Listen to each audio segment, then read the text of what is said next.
Tucker Carlson. Again, this is just a fascinating story because we don't really know what went down. I can tell you, as somebody who used to work at Fox, there was a lot of effort that went into protecting Tucker, protecting his show, making sure his show could rate, making sure that he was a success. And in some ways, he had carte blanche. I mean, free reign to do almost whatever he wanted to do. I want. Really and truly, whatever he wanted to do. In fact, so many of the things that he had said, people deemed as extraordinarily controversial or based in some conspiracy type things. And look, the other side was doing it too. I mean, how many times do we have to hear about Russia from Rachel Maddow? So it is shocking. It's stunning. It's very, very surprising that they would choose to part ways. So you got to say to yourself, what really was going on there? I mean, I can tell you, I think that there was no management, certainly no management, because management would typically try and protect their talent and maybe make sure they weren't out on the limb on certain things that were going to create a whole bunch of controversy. But I do believe that they have been through a lot of challenges as an organization. We all know that. And as a result, there was kind of a, inmates running the asylum sort of approach at times. Insanity. Not insanity. And because Tucker's show was so successful, this is the business angle here, it was critical that it continued to do well, right? That's sort of all that mattered, because when people call up their cable company and they say, I want Fox, it's because they want Tucker. And so even if advertisers weren't advertising on his show, it didn't matter because Fox was getting all the cable fees, and the cable fees were what really paid the bills. But if people couldn't get Tucker, then would they really still demand for Fox News on the dial? It's a worthwhile question to ask,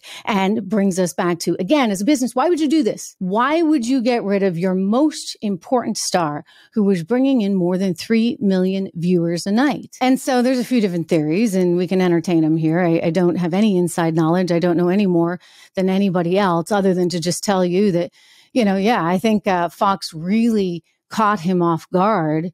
I think that was quite shocking. What we've learned is that he apparently just got the news moments before it was released on the air. So there was no sort of let's go back and forth on this. This was a done deal. We're told that it happened on Friday night, that the Murdochs made the decision with Suzanne Scott, who's now the CEO of the place, and they let him know on Monday. So he was prepping his show. He got the phone call from Suzanne, actually. Suzanne is as I said, the CEO of the company now, and was told that's it. So apparently he's hired a lawyer. I want lawyers. I would think they would pay him out through his contract. That's typically how it goes. I mean, when I was there and we decided to mutually part ways, they had to pay the rest of the contract because I had signed up to do a show, and they have a clause in there. It's called pay or play. I don't like this game. So they have the right to take you off the air for whatever reason. They don't like your haircut today. They don't like the way you smile.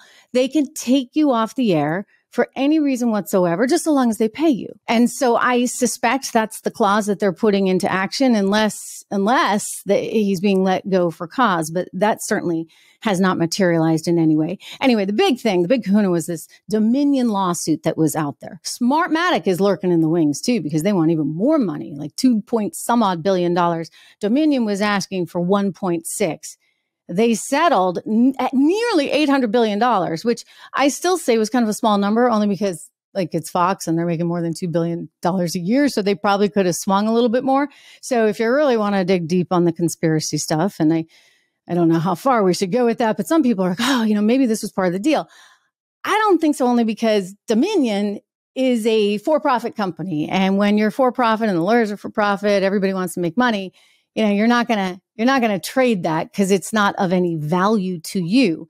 There was something else though going on. Meanwhile, Maria Bartiromo, wonderful, wonderful woman. I worked with her both at CNBC and then of course at Fox. Maria Bartiromo had a producer named Abby Grossberg, and Abby then later went over to work on Tucker Carlson's show.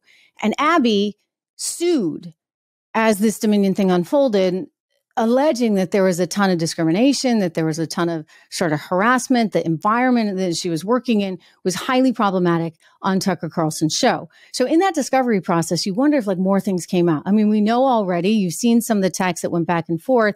Tucker didn't seem to have a whole lot of faith in management. And he was complaining that, Management was so bad they were going to take the whole place down because they didn't really understand where the viewer was at, et cetera, et cetera.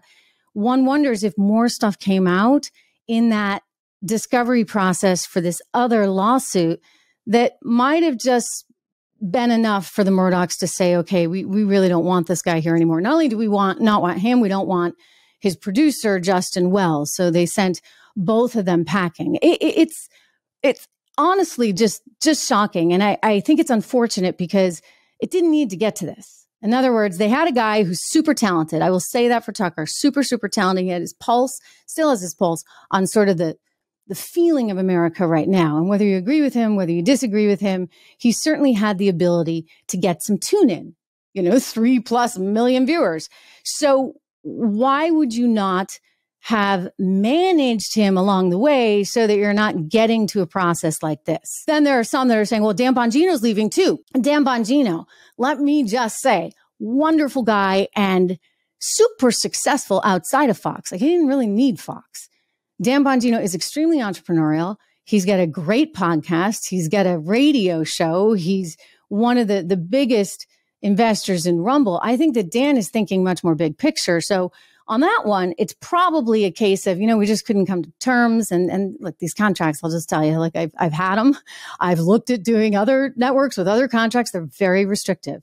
And if you're somebody who wants to be a free bird like me, and you want to be able to just say what you want to say, and you want to be able to converse with your audience directly, then sometimes you got to go and go do it on your own. And we have that liberty to do this, which is why I think you're going to see a whole lot more from Tucker. And I think that Tucker has tremendous opportunities ahead of him. I mean, sure, he could go join another network. I don't think they're ever going to be able to pay him the what did they say? It was $20 million he was getting at Fox. A lot of money. Wow. So that was real money. I don't think the other networks are going to be able to compete with that. And that's okay. Like, in this environment, why not take that chance? Why not build something of your own that's more meaningful maybe to you as an individual? But I will say this, the whole thing is just bizarre. Who are they going to put in his place?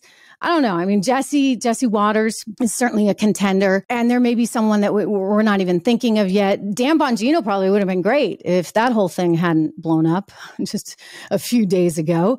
I wonder if they knew when they got rid of Bongino that they were about to get rid of Tucker. Something happened.